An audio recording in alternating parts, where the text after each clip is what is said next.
హెబ్రీయులకు రాసిన పత్రిక 4వ అధ్యాయము 12వ వచనము.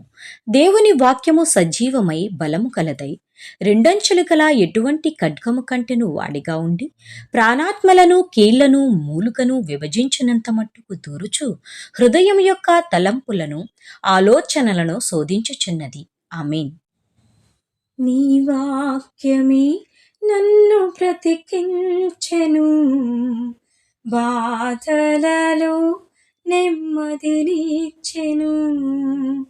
నీ వాక్యమే నన్ను బ్రతికించెను, బాధలలో నెమ్మదినిచ్చెను.